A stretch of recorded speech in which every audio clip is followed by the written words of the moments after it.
Now, for more on this, we're joined by the Umkhanyakude District Municipality Speaker, Solomon Mkhombo. A very good evening to you, Speaker. Thank you so much for joining us. Welcome to the late edition.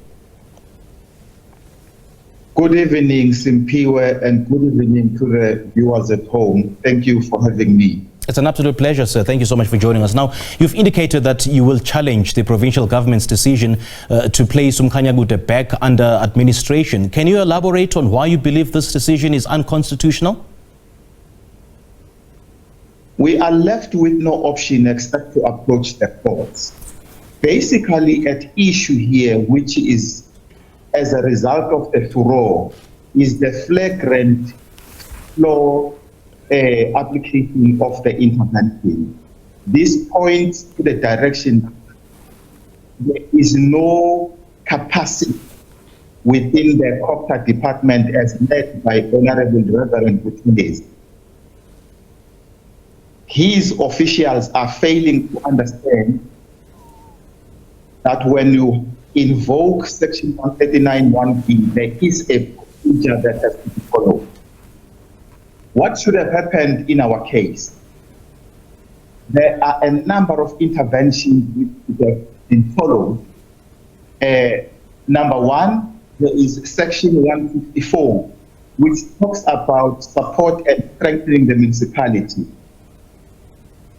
If that brings no results, the second option would be Section 139(1)A, which basically talk to directives by the province, which should be given to the municipality.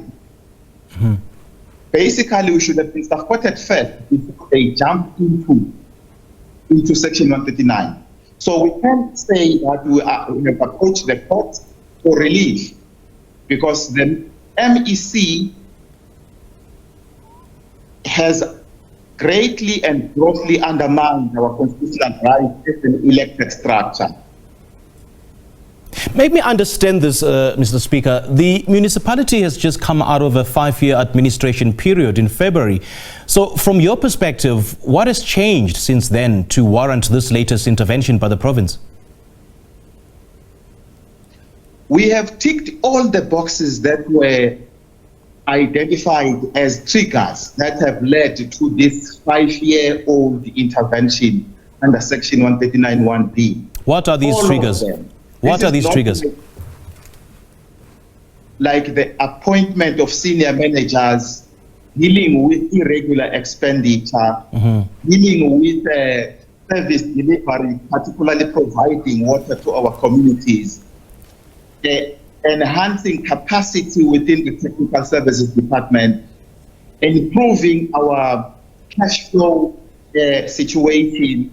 There is a whole lot of issues that we have resolved, and the department is sitting with a close-out report. And I'm saying there is no capacity to that department. We wonder how it manages 54 municipalities in the province if it can comprehend what needs to be done when you impose Section 139.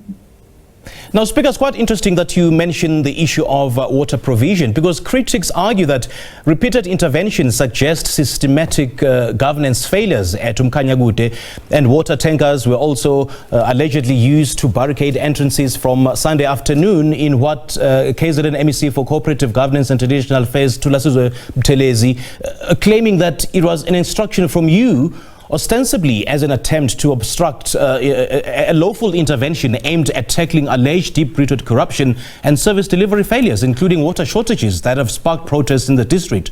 How do you respond to this? Let me start off by demystifying the fact that I caused the shutting down of the municipality and using trucks to barricade the entrance. I think that has been triggered by the posture and the attitude of the MEC to bully everybody. I can't take responsibility thereof, but I must say that water provisioning is on an upward trajectory. The Statistics SA has provided that we are now able to provide almost 70 to 80% of our people with running water.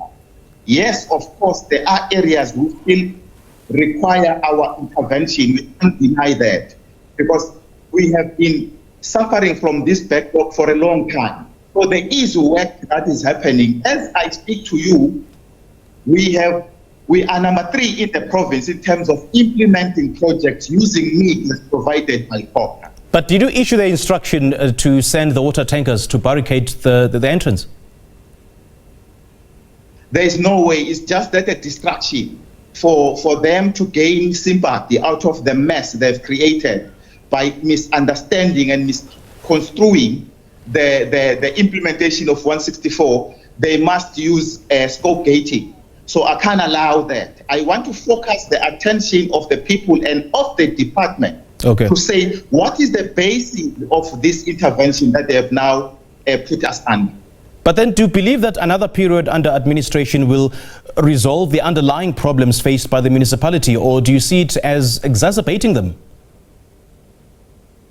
There is empirical evidence that we have resolved all the triggers. When you go to section 152 of the Constitution, there are almost 5 key performance areas.